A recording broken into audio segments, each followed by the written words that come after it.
ប្រយោជន៍ជីសរីរាង្គផ្ការំចុង3ជីសរីរាង្គផ្ការំចុង3គឺជាជីគ្រាប់ដែលផលិតឡើងដើម្បីបម្រើឲ្យវិស័យកសិកម្មជីសរីរាង្គផ្ការំចុង3ជួយឲ្យដំណាំស្រូបយកសារធាតុចិញ្ចឹមឲ្យលូតលាស់បានល្អ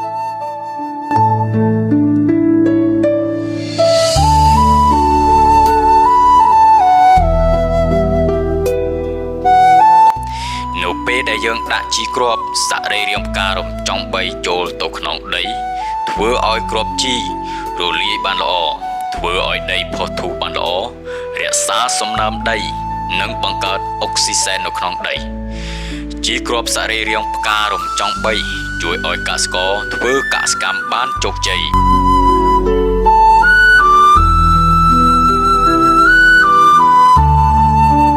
ជីគ្រាប់សរីរាង្គផ្ការំចុង3ជួយរក្សាទឹកនិងសំណើមដីធ្វើឲ្យរុក្ខជាតិលូតលាស់ល្អជានិច្ច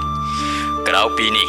ជីគ្រាប់សរីរាង្គផ្ការំចុង3ក៏អាចជួយបំពុក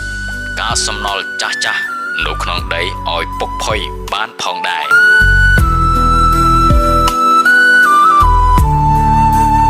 កសិករប្រើជីគ្រាប់សរីរាង្គផ្ការំចុង3នឹងទទួលបានអត្ថប្រយោជន៍ជាច្រើនដូចជា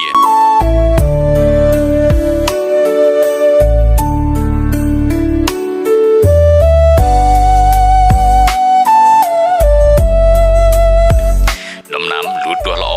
ទិន្នផលខ្ពស់កើនប្រាក់ចំណេញប្រើប្រាស់ជីថ្នាំអស់តិច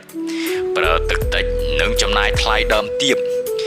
ប្រើប្រាស់ជីសរីរាង្គផ្ការំចុង3ជួយការពារការសឹករិចរិលរបស់ដីដែលរងការបំផ្លាញពីអាកាសធាតុ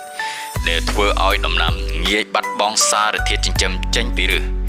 ប្រើជីសរីរាង្គផ្ការំចុង3ធ្វើឲ្យដំណាំមានអាយុកាលវែងបង្កើតវត្តមានមីក្រូសារពាង្គកាយក្នុងដីធ្វើឲ្យដីមានរចនាសម្ព័ន្ធល្អជួយឲ្យដំណាំមានសុខភាពល្អទោះបីជាជួបនៅការរាំងស្ងួនរយៈពេលខ្លីក៏ដោយ